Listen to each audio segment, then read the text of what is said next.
Luxury, comfort, convenience. Everything you need under one roof. 4 Points by Sheraton Tallahassee Downtown. The Florida Current, an online news service smartly covering politics and policy. Subscribe for free daily alerts at thefloridacurrent.com. Reuben Askew suffered a stroke after a bout with pneumonia and died last Thursday. 700, including the state's political elite, past and present, came to remember. Beloved wife, a few days ago, she said that Reuben told her at the last, "It's time to go."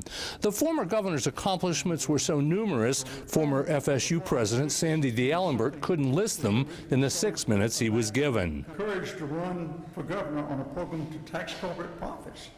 The courage to appoint minorities to high office. The courage to oppose a referendum on school busing. Son Kevin Askew says his father had an unusual way of dispensing advice. As your attorney, I advise you to do this. As your father, I advise you to do that.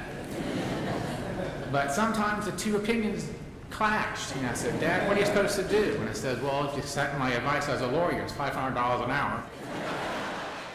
Richard Davison co-taught a master's and PhD class with the governor. He says students didn't always grasp who was in their presence. I think by the end of the semester they realized that Reuben Askew was not somebody who just talked about it. He actually lived and made so much of the history of Florida and so many issues that they dealt with. Former reporter David Powell remembers an unusual politician. He was determined to get his agenda done every year and knew how to do it. Reuben Askew's lesson for today's politicians is that having convictions and living by them can resonate with voters. A common refrain when someone dies is that they threw out the mold when they were made.